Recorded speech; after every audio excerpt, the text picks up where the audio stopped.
একটা দড়ি দিয়ে যদি ওই স্টিমার নৌকাটার সঙ্গে যদি বেঁধে দেওয়া যায় তাহলে ওই ডিঙ্গি নৌকাটা নবদ্বীপের ঘাটে যেতে কতক্ষণ সময় লাগবে?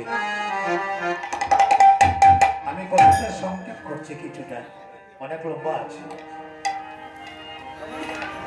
বিবেকানন্দ বলছেন রামকৃষ্ণ পরমহংস দেবকে, এই জন্য তোমাকে লোকে পাগল বলে। কারণ আমি একটা প্রশ্ন করলাম আর তুমি আরেকটা কথা উঠিয়ে দিলে, আমার উত্তরটা তো আগে দাও। রামকৃষ্ণদেব বলছেন বিলে, আমি তোমার উত্তর দিচ্ছি তো, তুমি আগে বলো ওই স্টিমারের সঙ্গে ডিঙ্গি নৌকাটা যদি বেঁধে দেওয়া না হতো তাহলে কখনো যেত নবদ্বীপের ঘাটে?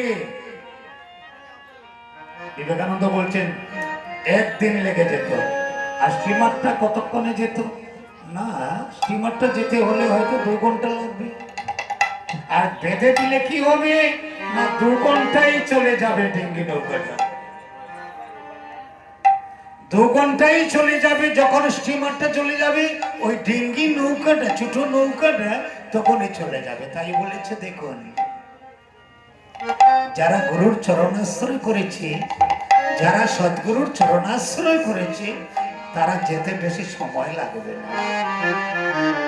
তবে একটি কথা হলো কি জানেন, গুরু মুখ পদবাক্য হৃদয়ে করি ঐক্য, হৃদয়ে করি ঐক্য, আর না করিও মনে অন্য কোনো আশা। তাই গুরুর বাক্যই মন্ত্র স্বরূপ। গুরুদেবের বাক্যটা ধরে রাখবেন। তবে ধরতে হলে যদি মালিক সেজে বসেন,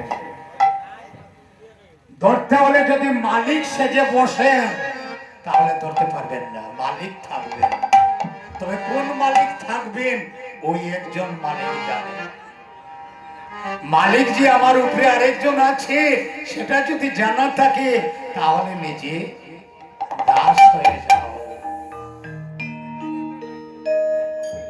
সেই কারণে গুরুদেবের কাছে প্রার্থনা করছে, আমাকে অন্ধকার থেকে আলোতে নিয়ে যাও।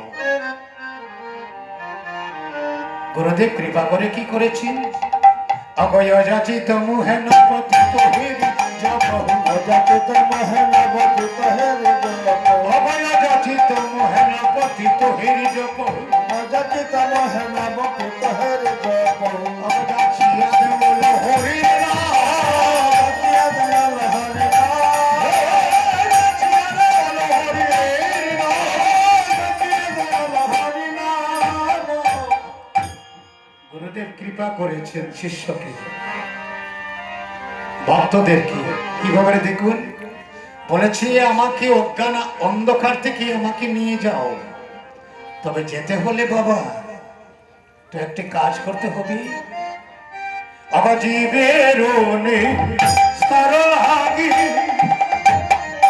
ওই আমার নন্দ সুত হরে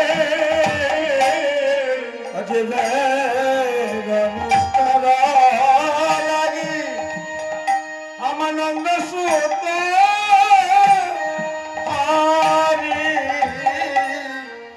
ভুবনে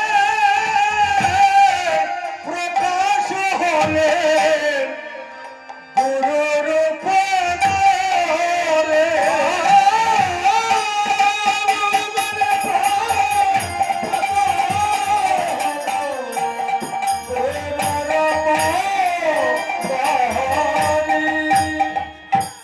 জীবের নিস্তার লাগে নন্দসুত হরি, এই ভুবনে প্রকাশ হলেন গুরুরূপ ধরে। দেখুন এই কীর্তনটা সবাই করে, শুধু যে আমি করছি এখানে তা নয়, অনেকেই জানা আছে। কিন্তু দেখুন দুধ সবাই পান করে, কিন্তু দুধকে মন্থন যদি না করেন তাহলে মাখন উঠবে কোথা থেকে? যে কারণে বলেছি জীবের নিস্তার লাগে নন্দসুত হরি, নন্দসুত হরি, এই ভুবনে প্রকাশ হলেন গুরুরূপ ধরি, গুরুরূপ ধরি। সেই জন্য বলছে গুরু কৃষ্ণ বৈষ্ণব এক স্বরূপ। আলাদাভাবে দেখবেন না, তাতে অপরাধ আছে। যে আমার গুরুদেব একজন, আর ওই বৈষ্ণব আর একজন, আর কৃষ্ণ আর একজন না।